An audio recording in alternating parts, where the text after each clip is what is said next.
Fala aí, eu sou o Luiz Otávio. Eu sou a Ana Cláudia, nós somos os dois faladores. E no vídeo de hoje a história de um grande ator, de uma aspirante atriz e de um imigrante que só quer estar num set de filmagem se misturam nessa homenagem um tanto quanto crítica que é a produção Babilônia que chega aos cinemas.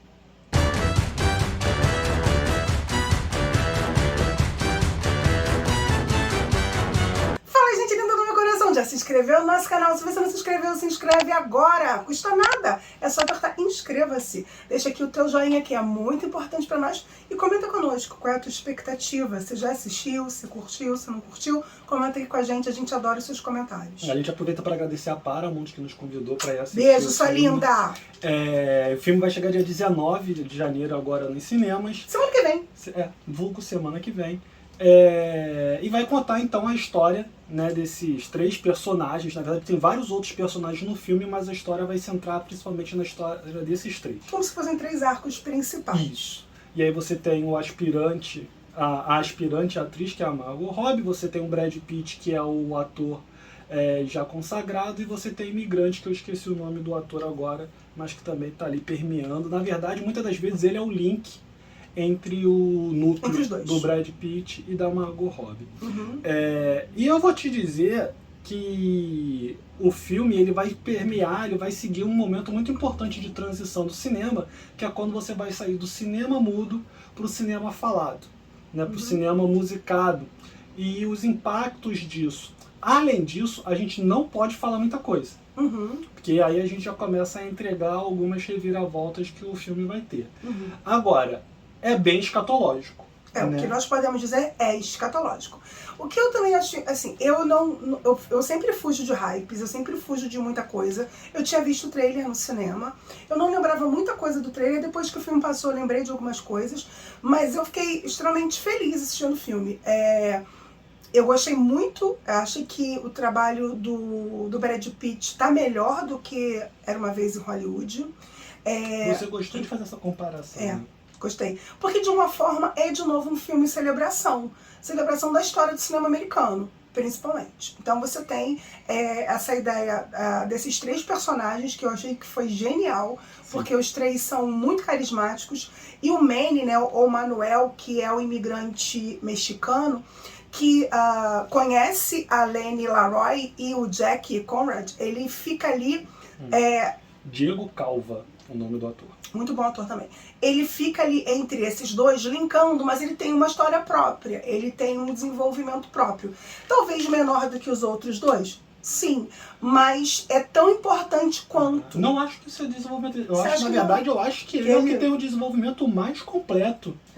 Eu acho que ele é o que a gente consegue perceber melhor ali as coisas acontecendo.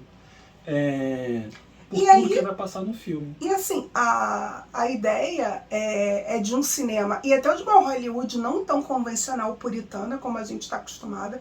Então o nome Babilônia e tudo que acontece no filme faz jus, casa, conecta. A gente, como a gente falou, não pode contar muita coisa, senão vai dar spoiler. A gente está tentando fazer um vídeo sem spoiler. Mas assim, desculpa te cortar, os 10 primeiros minutos do filme já te dizem o tom que vai ser. Eu acho que nem mantém esse tom, porque acho que começa muito alto. Depois, a crueza é diferente. O filme todo é muito cru. Ele não pinta de rosa nada. Inclusive a própria ideia do cinema, a forma como ele se construiu, os objetivos, as pessoas que trabalham nele, eles estão sendo ali crus. É uma fantasia cruel, né? Ao mesmo tempo que ele vai para um realismo fantástico em alguns momentos, ele vai para uma crueldade, ele usa... O aspecto humano é muito cru. Ele usa o exagero fantástico do filme, que aí eu tô falando fantástico não no sentido de criaturas fantásticas, mas de exacerbar mesmo determinadas situações, para poder trabalhar assuntos muito pesados que o filme parece que não vai mostrar no início. E aí isso acaba sendo um choque muito grande, e eu acho que a direção é muito feliz nisso. Ela consegue te conduzir muito bem para os sentimentos que ela quer que você sinta em cada cena. Se é uma cena de alegria, você consegue se sentir alegre. Se é uma cena que quer fazer você ri. Inclusive, a gente estava lá na cabine, várias pessoas riram. O Otávio, principalmente. Não, principalmente não. Tava gargalhão. Eu gargalhei, mas daí dizer que eu era principal... Tava rindo bastante. Shame! Eu ouvia bastante sua gargalhada. Mas quando ele quer ser duro, quando ele quer ser Cru. triste, quando ele quer ser cru, ele consegue ser, mas de uma maneira que não te tira do filme.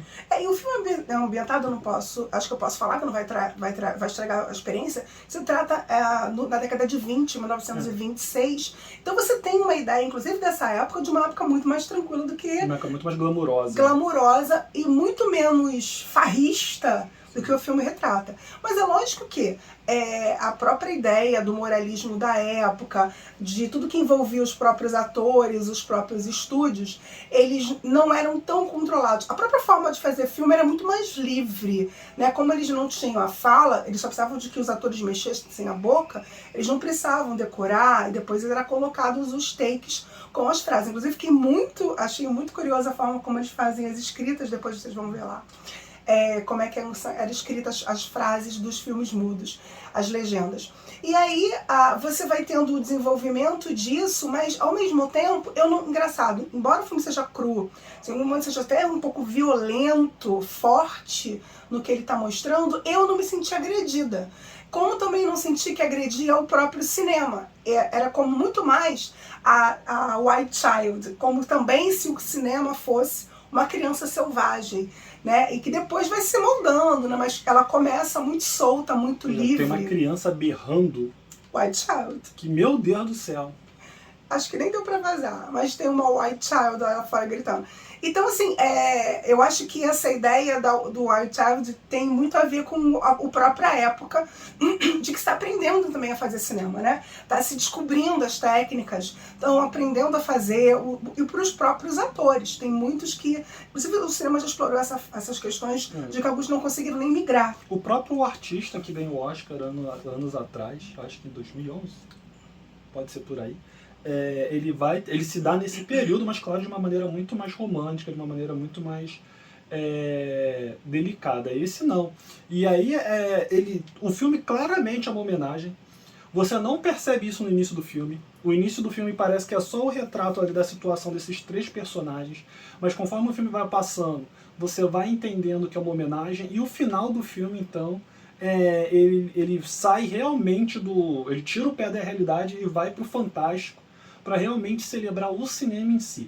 E aí ele faz essa celebração mostrando tanto os prazeres quanto as dores que o cinema traz para todos que estão envolvidos. Então você vai ter a celebração de atores, você vai ter a celebração de momentos marcantes, e vai mostrar também como Hollywood pode ser uma máquina de triturar pessoas, pode ser uma máquina de triturar gente, né? Mas eu acho também legal que em muitos momentos o próprio espectador do cinema é um personagem. Sim. E eles dão muito peso, muita importância, muito valor ao espectador, às emoções. Então, em muitos momentos, a câmera vai girar e vai tentar mostrar como se estivesse mostrando a gente mesmo, como se fosse um espelho, mostrando quanto a gente está preso assistindo aquele filme, o quanto a gente está vivendo emoções assistindo aquele filme. E isso é uma coisa muito interessante. Nesse é um outro ponto que eu acho que é um acerto muito grande, na medida que ele celebra todos os elementos que fazem parte do cinema. Sim. E que faz parte do cinema também a plateia, né? Que somos nós que estamos lá assistindo. E isso foi muito bacana, muito bonito, e dificilmente você vê. A cena que eles precisam gravar uma única fala, é maravilhoso. Assim, com a passagem para o cinema falado, é uma das melhores cenas que tem do cinema na atualidade.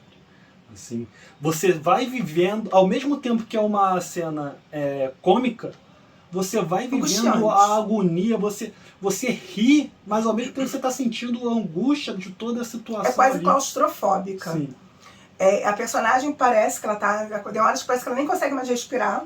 Tem um que também começa a ter...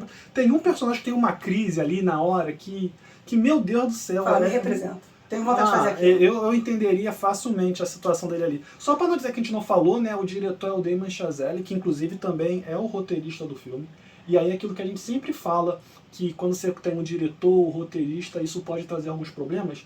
Eu acho que isso acaba se tornando um problema para a edição, né? Você achou? Porque eu acho, não a edição, eu já ia em termos de... edição. Não, assim, a edição do filme é muito boa. Muito do que a gente precisa sentir, a gente sente por causa da edição do filme. Mas o filme tem 3 horas. E você podia ter um filme com uns 10 minutos a menos ali. Você não precisava ter um filme de 3 horas. Então, quando você tem o diretor também escreveu o roteiro, é mais difícil para a pessoa Talvez cortar, tirar alguns elementos. Não que estrague o filme. Não estraga o filme. O filme é muito bacana.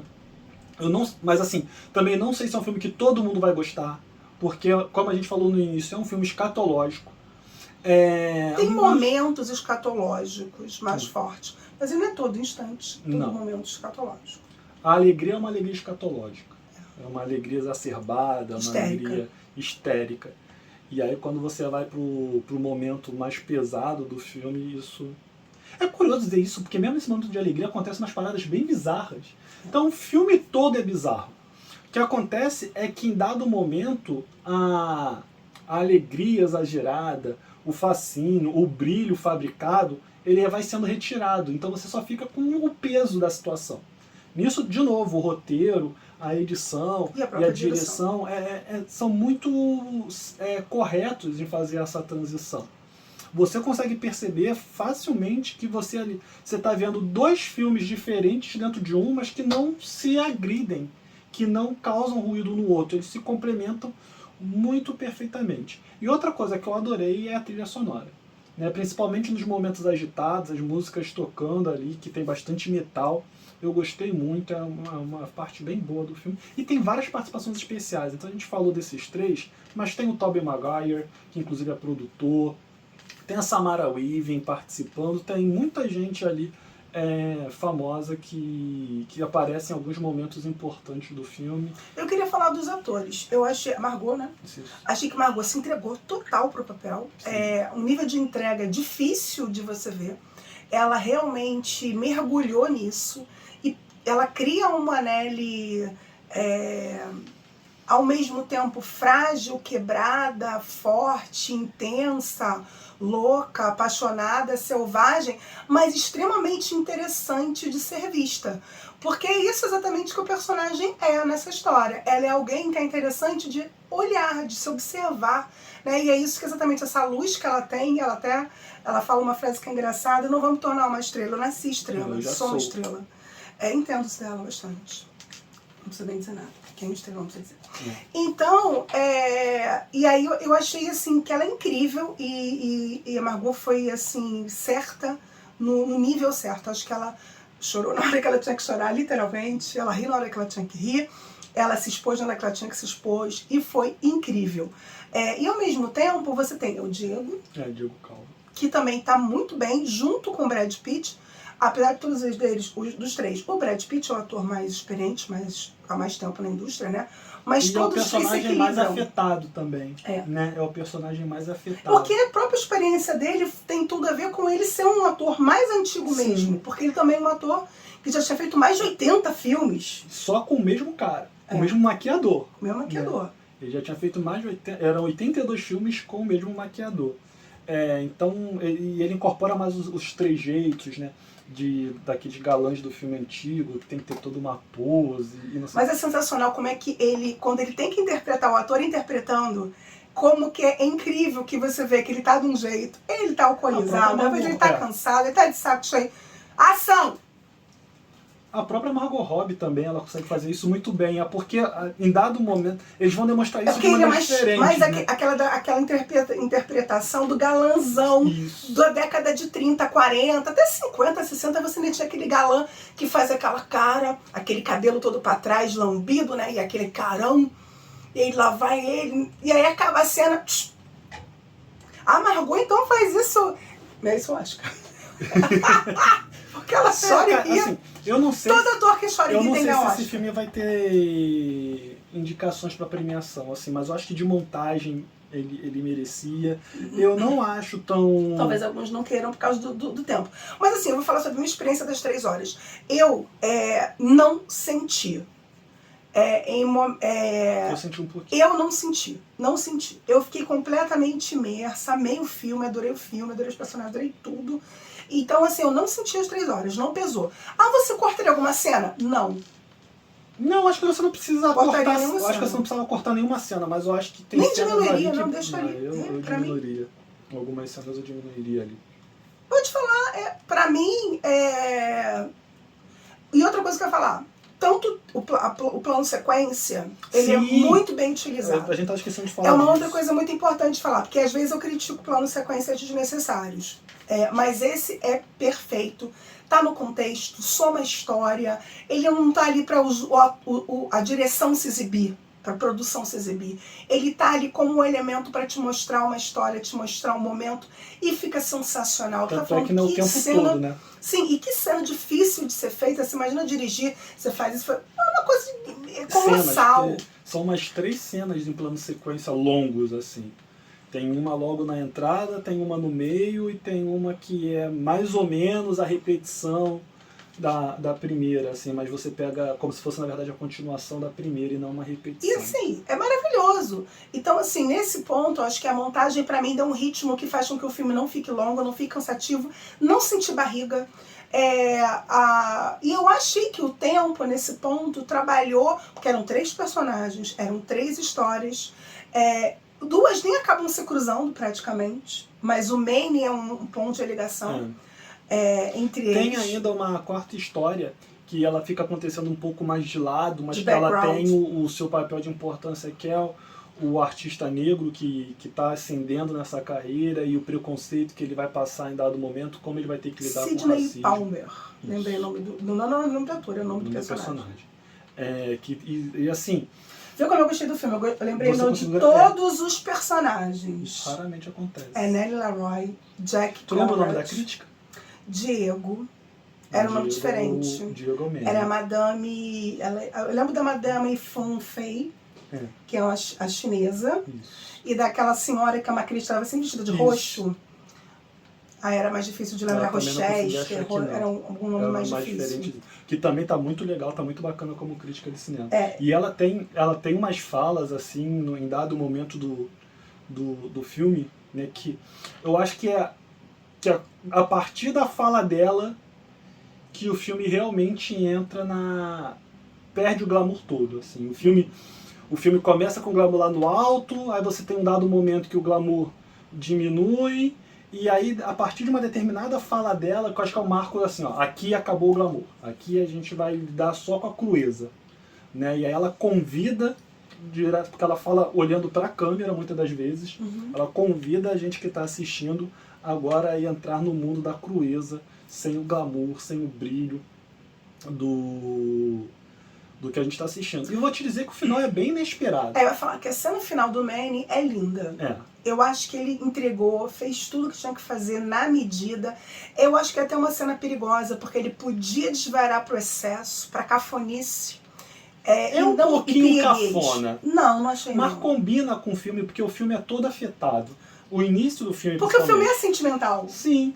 Então, combina. Assim, se fosse um filme que viesse todo cru, só cru, sem o fantástico que ele vai até mais ou menos a metade, e só tivesse aquele final, ia destoar. Mas para todo que foi o filme, você tá tão embalado naquele ritmo, você tá naquela festa desde o começo, e você sai da festa e depois você relembra. É tipo assim, é muito cruel. O cinema, a indústria do cinema é muito cruel, mas ao mesmo tempo que ela é muito cruel, ela é capaz de trazer coisas muito belas, ela é capaz de mudar Mas eu acho história. que na hora que ele tá vendo aquele filme, ou vários, não sei se ele ficou, a impressão que eu tinha é que ele passou o dia vendo vários filmes ali. Isso que a gente está falando não atrapalha. É como se ele visse também a própria vida. E isso é uma coisa que a gente acaba vivendo também para quem é telespectador. Mas eu acho que para ele, o ator faz isso. Para ele tem uma dor. Tem um elemento, uma frustração, uma dor maior.